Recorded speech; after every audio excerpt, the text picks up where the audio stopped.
Hola, ¿qué tal amigos? Espero se encuentren muy bien. En el video anterior hablemos sobre diversidad parte 1. Pudimos concluir que nadie elige su orientación sexual. No se trata de una elección o decisión personal y mucho menos de una conducta aprendida. Aunque los estudios científicos no han podido dar una conclusión definitiva, no podemos ser ciegos ante el esfuerzo de tantos profesionales, pero sobre todo no podemos ser sordos ante la voz de tantos hombres y mujeres, especialmente niños, adolescentes y jóvenes que han vivido toda su vida sin haberlo escogido en el interior de un closet, reprimiendo sus deseos sentimentales y ocultando una gran parte de su identidad.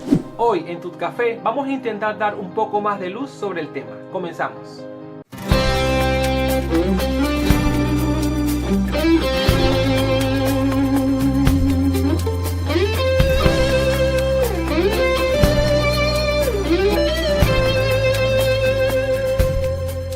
Antes de citar textos bíblicos o hablar de la postura radical de la iglesia, cosa que te interesa bastante, no me lo niegues, vamos a desentrañar primero una serie de temas que seguramente nos permitirán tener una visión general y más amplia sobre el tema. Hablemos primero sobre el movimiento MAP, ese movimiento aberrante que busca que la pedofilia sea considerada como una orientación sexual y que ha circulado por las redes sociales desde el mes de marzo. Señores, calma.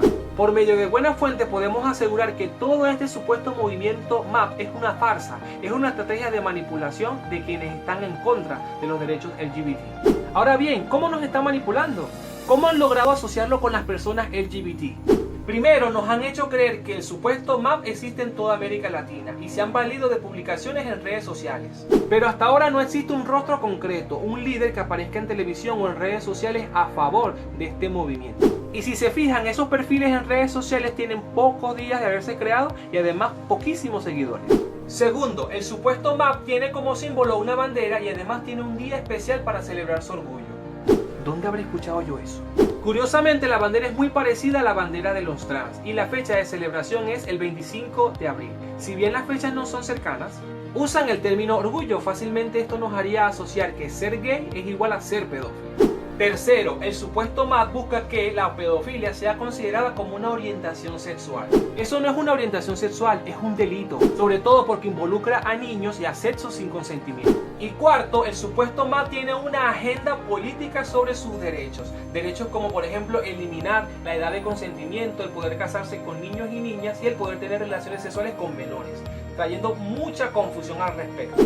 Por ejemplo, en el mes de mayo del 2020, el Tribunal Constitucional de Chile rechazó un recurso a favor del matrimonio igualitario, argumentando que esto abriría las puertas a matrimonios con niños. Esos son prejuicios. Al final están mezclando dos cosas que no tienen que ver debido a la falsa manipulación. Históricamente se sabe que hace 50 años sí existió un movimiento a favor de los pedófilos, pero obviamente todos estos argumentos fueron inválidos y totalmente rechazados. Señores, este supuesto movimiento MAP es totalmente una farsa, así que no nos dejemos engañar.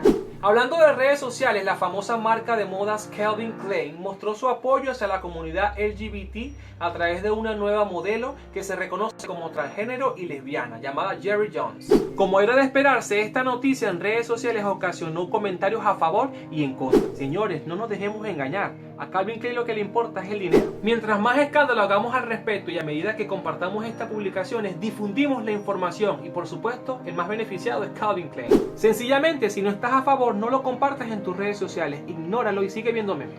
Unido al tema de las redes sociales y la iglesia, ya nos vamos acercando. También circularon unas imágenes del Papa Francisco utilizando una supuesta cruz LGBT por el hecho de utilizar los colores del arcoíris.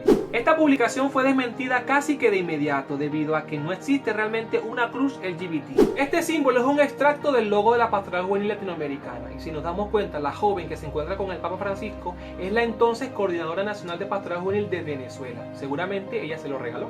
También en redes sociales circuló una nueva imagen que dice: yo creo en el pacto que Dios hizo con la humanidad, no en la distorsión que la sociedad quiere normalizar. Yo personalmente le pregunté a esta persona que hizo la publicación si sabía de qué texto bíblico provenía esa frase, esa imagen, y por supuesto no me respondió. Esto realmente no me extraña porque últimamente estamos compartiendo cosas en redes sociales que realmente no sabemos su origen y veracidad. En el libro del Génesis, Dios expresa su alianza no solo con el hombre, sino también con todos los seres vivientes. Puede haber dado fin al diluvio universal. Dios promete que no volvería a exterminar la humanidad entera. Ahora bien, ¿por qué nos ofende tanto que la comunidad LGBT tenga una bandera con los colores del arco iris? La bandera LGBT fue creada por el diseñador Gilbert Baker en el año 1978 en San Francisco, California. Baker la elaboró por petición del activista Harvey Milk, el primer funcionario público en Estados Unidos en reconocerse abiertamente homosexual y por luchar por los derechos LGBT. La bandera está inspirada en la canción En algún lugar sobre el arco iris del famoso musical El Mago de Oz. Dicha canción habla de que más allá del arco iris existe un lugar donde los sueños se hacen realidad, los problemas desaparecen, los pájaros pueden volar en libertad y el mundo es más humano. Los colores simbolizan la sexualidad, la vida, el orgullo espiritual, la sanación, la naturaleza, el arte y la magia, la luz del sol. Además, expresan un mundo donde no existe un color, sino una gran variedad de colores que unidos forman un hermoso arco iris. Hay que ser demasiado fanático y religioso para permitir que esto nos ofenda. El uso de los colores en la bandera es un uso totalmente distinto al mencionado en la Biblia. Yo creo que Dios se ofendería por cosas muy diferentes. Y bueno, sin querer ya empezamos a hablar sobre la Biblia y de cómo esta ha incidido en nuestra forma de ver el tema de los homosexuales. Porque sí, el origen y sustento de toda esta intolerancia a través de la historia ha sido la Biblia. Bueno, no la Biblia, sino las diferentes interpretaciones que hemos hecho de ellas a lo largo de la historia.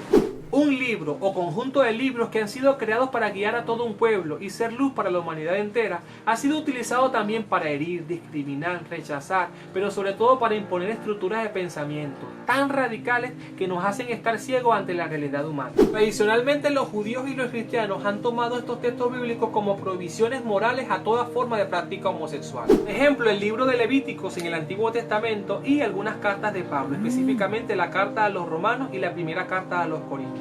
El apóstol Pablo, como buen estudioso del Antiguo Testamento, menciona en sus cartas las prohibiciones a las prácticas homosexuales. Sin ánimo de poner en duda la veracidad de estos textos bíblicos, es necesario que sepamos que la Biblia, aun cuando la podemos adquirir en librerías o en centros parroquiales, no es recomendable leerla sin un asesoramiento o acompañamiento pastoral. Además, debemos tomar en cuenta que estos libros sagrados fueron escritos hace siglos de siglos por diferentes autores, en 3 diferentes idiomas y en un contexto social, político y religioso machista, el cual sin duda alguna ha influenciado en su elaboración. ¿Qué quiero decir con esto? Que sin duda alguna, aunque estos textos bíblicos contienen una gran verdad, hay ciertos temas sociales de gran desconocimiento para la época. Recuerden que el concepto de homosexualidad ha ido evolucionando con el tiempo. Antes se consideraba una aberración contranatural, luego un crimen, luego una enfermedad, y hoy en día la consideramos una orientación sexual. Recordemos también que la Iglesia Católica ha sido dirigida por papas muy buenos, pero también por papas con propósitos turbios. Y querámoslo o no, esta mezcla de política, religión y poder también ha sido de gran influencia. Ojo, no estoy queriendo decir que hay libros de la Biblia que no cuentan la verdad. Al contrario, todos cuentan una gran verdad. Dios nos ama tanto que nos da la libertad de seguirle o no.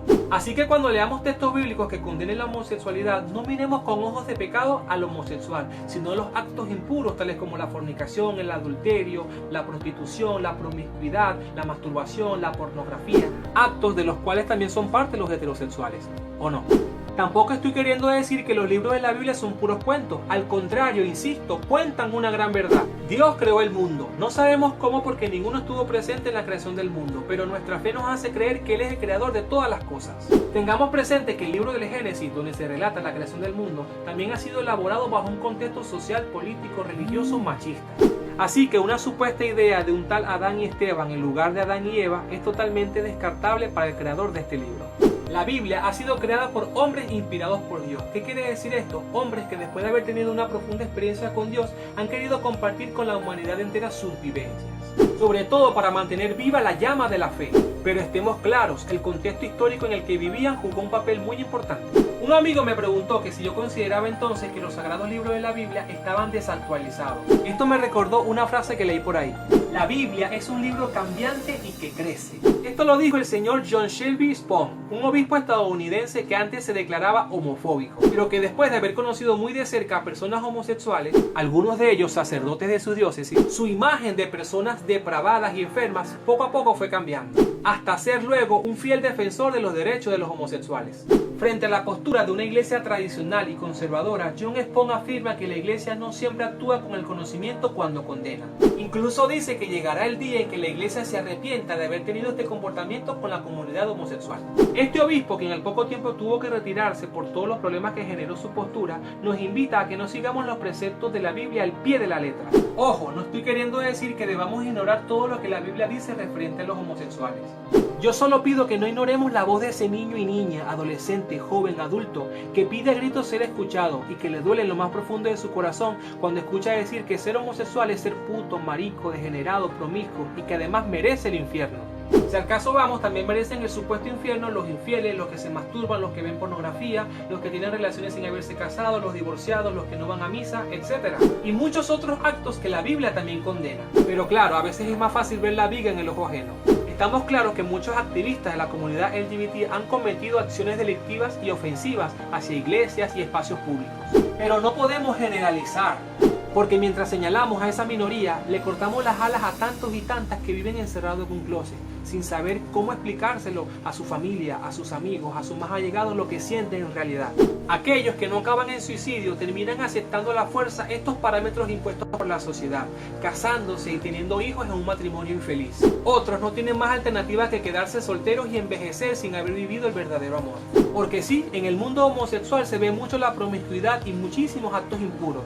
Pero existe una gran mayoría que desea hacer frente a sus sentimientos y vivir desde el amor como personas normales sin esconderse. Y hablando de la postura de la iglesia, el Papa Francisco ha realizado diversos comentarios al respecto, algunos a favor, otros en contra.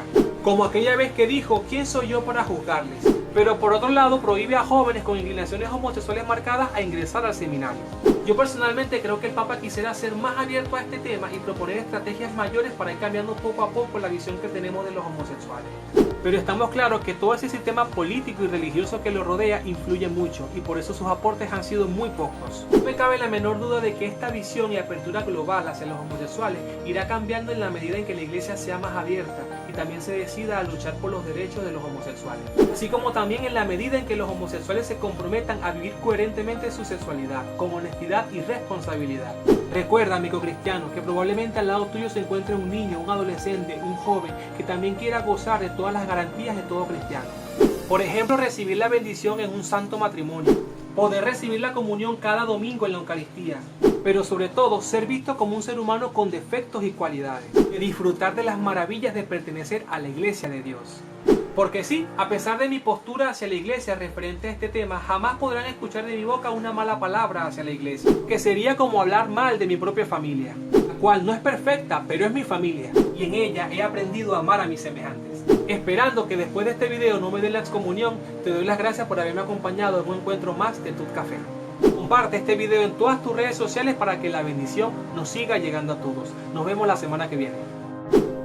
Esto no queda aquí. Muy pronto vendré con más argumentos y textos bíblicos, testimonios y experiencias de vida sobre el tema. Lo central es lograr que poco a poco vayamos cambiando nuestro modo de pensar ante los más afectados.